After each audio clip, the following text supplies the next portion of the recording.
Be aware and be healthy. आज मैं एक बहुत इम्पॉर्टेंट प्रॉब्लम डिस्कस करने जा रहा हूँ। एटोनिक ब्लैडर, पेशाब के थैले का कमज़ोर होना। इसकी वजह क्या है, क्या दिक्कत होती है, क्या परेशानी होती है और इसके ट्रीटमेंट डिफ़िकल्ट क्यों है, इसकी वजह मैं डिस्कस करूंगा। ये पेशाब का थैला है। जब पेशाब का थैला कॉन्ट्रैक्ट करता है तो यूरिन आती है, किडनी में पेशाब बनती है और पेशाब आके ब्लैडर में जमा होती है। और जब हमें पेशाब लगता है तो हम जाते हैं और ब्लैडर कॉन्ट्रैक्ट करके पेशाब की थैली को खाली कर लेता है। लेकिन ये पेशाब की थैली में प्रॉब्लम क्यों आती है, इसके बहुत सारे कारण हैं। आपको प्रोस्टेट की प्रॉब्लम बहुत दिनों से है, आप उसको नज़रअंदाज करते जा रहे हैं और धीरे धीरे पेशाब का थैला प्रेशर लगाते जाता है। बाद में जब वो प्रेशर नहीं लगा पाता है तो पेशाब का थैला धीरे धीरे फैलता जाता है और बड़ा होते जाता है और उसके कॉन्ट्रैक्शन की क्षमता ख़त्म हो जाती है और पेशाब बंद हो जाता है। इसे कहते हैं एटोनिक ब्लैडर। पेशाब की सारी जो ताकत है वो ख़त्म हो गई है। ये प्रोस्टेट के बहुत लंबे समय से सिम्टम्स होने के कारण होते हैं, जिसके लिए आपने ना तो दवा लिया ना तो कोई सर्जरी कराई और उसे नज़रअंदाज करते गए और बहुत लंबे समय से पेशाब किसी तरह ड्रॉप में आते रहा और आपको अचानक पेशाब बंद हो गई।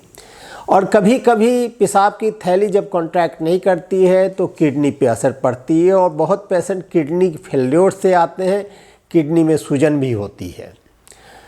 तो एक इसकी वजह है प्रोस्टेट। दूसरी बहुत बड़ी वजह है डायबिटीज़। बहुत लंबे समय से यदि डायबिटीज़ है, साथ में आपको प्रोस्टेट की प्रॉब्लम भी है, तो इसके कारण क्या होती है, डायबिटीज़ के कारण जो नर्व होती है वो कमज़ोर होती जाती है और न्यूरोपैथी कहते हैं, डायबिटिक न्यूरोपैथी।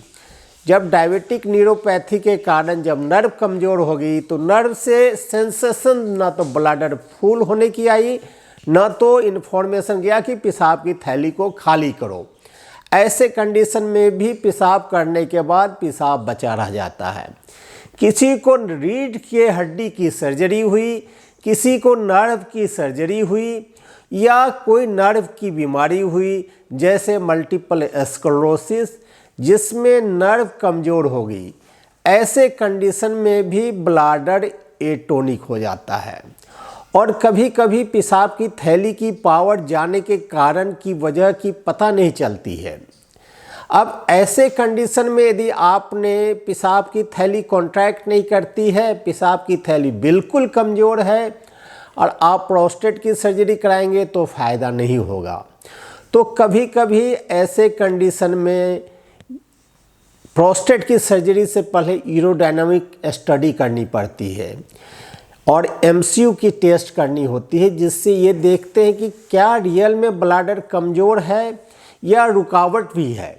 और कभी कभी रुकावट भी होती है और ब्लैडर भी कमज़ोर होता है। यदि थोड़ी बहुत ब्लैडर कॉन्ट्रैक्ट करती है, थोड़ी पावर होती है, तो सर्जरी के द्वारा रुकावट हटा देने पे भी यूरिन आ जाती है। लेकिन ब्लैडर बिल्कुल कमज़ोर है। यूरोडायनेमिक्स में देखते हैं कि ब्लैडर की कंट्रैक्शन की क्षमता बिल्कुल नहीं है, बिल्कुल हिलती भी नहीं है ब्लैडर। ऐसे कंडीशन में सर्जरी से कोई फ़ायदा नहीं होता है। तो अब ब्लैडर कमज़ोर हो गई, कॉन्ट्रैक्ट हो नहीं रही है, पेशेंट कैथेटर पे है, तो ऐसे कंडीशन में आप क्या करेंगे? ये बहुत मुश्किल कंडीशन है। पेशेंट इसको एक्सेप्ट करने को तैयार नहीं होते हैं कि मुझे ज़िंदगी भर कैथेटर पे रहना पड़ेगा, पेशाब की नली पेशाब के रास्ते से लगी रहेगी। ऐसे कंडीशन में बहुत सारे ऑप्शन हैं। यदि रुकावट भी कंट्रीब्यूट कर रही है तो रुकावट हटा दें और देखें कि ये थोड़ी बहुत पेशाब की थैली कॉन्ट्रैक्ट कर रही है, उसकी वजह से यूरिन आ सकती है या नहीं। दूसरी ऑप्शन होती है CIC, 6 घंटे पे नली डाल के पेशाब खाली करना। तीसरी ऑप्शन होती है यदि ब्लैडर में थोड़ी सी ताकत है तो कुछ बेथनाकॉल करके एक टैबलेट आती है जो कि ब्लैडर के कॉन्ट्रैक्शन की क्षमता को बढ़ा सकती है। ये टैबलेट का यूज करके हम देखते हैं कि 6 हफ्ते तक देते हैं और उसके बाद यदि कुछ फ़ायदा होता है तो फर्दर कंटिन्यू करते हैं। लेकिन इससे पहले देखना होता है कि हार्ट की कोई प्रॉब्लम तो नहीं है, दमे की कोई शिकायत तो नहीं है या सांस की कोई प्रॉब्लम तो नहीं है। तो ये टैबलेट लंबे समय तक कभी कभी चलने के बाद असर करती है। इसके अलावा कभी कभी बुजुर्ग पेशेंट है तो ऐसे पेशेंट को कभी कभी एसपीसी डालनी पड़ती है, जिसको सुप्राप्यूबिक पेट के रास्ते से नली डालनी पड़ती है, जिसे सुप्राप्यूबिक कैथेटराइजेशन कहते हैं। तो ये तरह की वेरियस ऑप्शन होती है, लेकिन इस कंडीशन तक जाने ही नहीं दे। यदि प्रोस्टेट की दिक्कत है तो कोई यूरोलॉजिस्ट से पहले ही दिखा लें। आप देखते रहे अल्ट्रासाउंड से कि पोस्ट वॉइड रेसिड्यू, पेशाब करने के बाद आपकी पोस्ट वॉइड रेसिड्यू, हमेशा जब भी अल्ट्रासाउंड कराएं प्रोस्टेट के लिए तो पीवीआर जरूर देखें। मोस्टली ये पेशाब करने के बाद फिर से अल्ट्रासाउंड करने की ज़रूरत पड़ती है और बहुत सारे रेडियोलॉजिस्ट वो नहीं करते हैं क्योंकि दोबारा उन्हें लिटाना पड़ता है, दोबारा टेस्ट करनी पड़ती है। तो ये था हमारा संक्षेप में एटोनिक ब्लैडर, जहाँ पेशाब का थैला मसाना काम नहीं करता है, उसमें कुछ ऑप्शन जो अवेलेबल है। कुछ बहुत सारे कॉस्टली ऑप्शन भी अवेलेबल है। इसमें यदि ब्लैडर एस्फिंक्टर, जो पेशाब के रास्ते का एस्फिंक्टर है, वो बहुत ज़्यादा काम कर रही है, उसके कारण ब्लैडर नहीं काम कर रही है, तो कभी कभी उसमें भी बोटॉक्स देनी पड़ती है। तो ऐसे पेशेंट का थ्रोली इवैल्यूएशन बहुत ज़रूरी है। ये सिंपल प्रोस्टेट की तरह नहीं है कि आपने सर्जरी कर दिया और इलाज हो गया।